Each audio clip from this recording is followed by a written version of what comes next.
Vijayawada Saikrishna custodial lockup death కేసులో నలుగురు నిందితుల 5 రోజుల సిట్ కస్టడీ ముగిసింది. వారిని న్యాయాధికారి ముందు హాజరుపరిచారు. సిట్ అధికారులు సుదీర్ఘంగా ప్రశ్నించినప్పటికీ వారు దర్యాప్తులో నోరు విప్పకుండా మౌనంగా ఉన్నట్టు సమాచారం.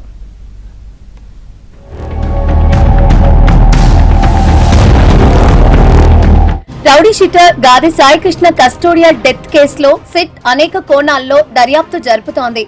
ఇప్పటికే ఈ కేసులో అనేక కోణాల్లో దర్యాప్తు చేసిన సిట్ కొంత కీలక సమాచారాన్ని రాబట్టింది. మార్కాపురం నుంచి కృష్ణలంక పోలీస్ స్టేషన్ వరకు జరిగిన పరిణామాలపై స్పష్టత వచ్చినప్పటికీ సాయికృష్ణ చనిపోయిన తర్వాత ఏం జరిగిందనేది మాత్రం ఇంకా మిస్టరీగానే ఉంది. సిఐ నాగరాజును ఇప్పటికే వారం రోజుల పాటు దర్యాప్తు జరిపిన సిట్ అతని నుంచి కీలక సమాచారం మాత్రం రాబట్టలేకపోయింది. ఏదడిగినా తనకు తెలియదని, దర్యాప్తు చేయడం మాత్రమే తనకు తెలుసునని చెప్పినట్లు తెలుస్తోంది. దీంతో సిట్ ఆ సమయంలో విధుల్లో ఉన్న 4 కానిస్టేబుళ్లు నాని, అశోక్, సాంబయ్య, బాబురావులను 5 రోజుల కస్టడీలోకి తీసుకుంది.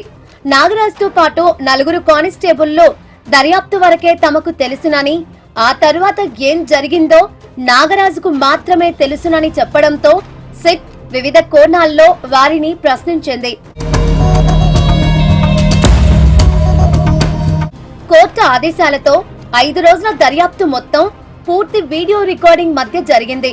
4 సిబ్బందిని సాయికృష్ణను అక్రమంగా ఎక్కడ నిర్బంధించారు, మృతదేహాన్ని ఎక్కడకు తరలించి ఎలా దహనం చేశారు, సాక్ష్యాలను ఎలా ధ్వంసం చేశారు లాంటి కీలక ప్రశ్నలను సిట్ అధికారులు సంధించారు.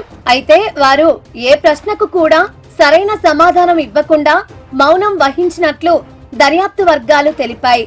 అన్ని విషయాలు సిఐ నాగరాజు ఆదేశాలతోనే జరిగాయని తప్పించుకునే ప్రయత్నం చేసినట్లు తెలుస్తోంది.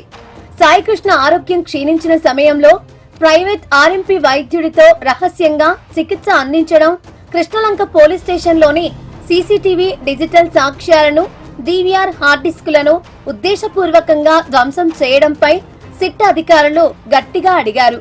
గతంలో కొందరు కానిస్టేబుళ్లు తమ ఫోన్లను నాగ్పూర్లో విక్రయించినట్లు కథలు అల్లగా, ఆ ఫోన్ల రికవరీకి సంబంధించిన ఎలాంటి ఆధారాలు కూడా లభించకుండా నిందితులు దోబూచులాడినట్లు సమాచారం. 4 కానిస్టేబుళ్ల 5 రోజుల కస్టడీకి సంబంధించిన వివరాలను దర్యాప్తులో సహకరించని వైనాన్ని సిట్ అధికారులు నివేదిక రూపంలో విజయవాడ మెజిస్ట్రేట్ కోర్టుకు సమర్పించారు.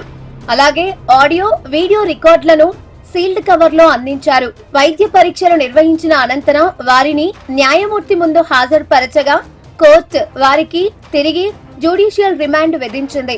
దీంతో పోలీసులు వారిని తిరిగి జైలుకు తరలించారు.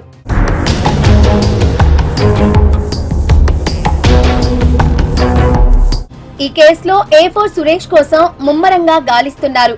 A1 నిందితుడైన సిఐ నాగరాజు 7 రోజుల కస్టడీ కూడా ఇటీవలే ముగిసింది. ప్రస్తుతం కేసులో మృతదేహాన్ని మాయం చేయడంలో, సాక్ష్యాలను తారుమారు చేయడంలో నాగరాజుకు కుడిభుజంగా వ్యవహరించిన ముఖ్య అనుచరుడు A4 నిందితుడు గులివిందుల సురేష్ ఇంకా పరారీలోనే ఉన్నాడు. సురేష్ పట్టుబడితేనే సాయికృష్ణ మృతదేహాన్ని ఎక్కడ దహనం చేశారనే దానికి సంబంధించిన కీలకమైన డెడ్ ఎండ్ ఆధారాలు లభిస్తాయని సిట్ భావిస్తోంది.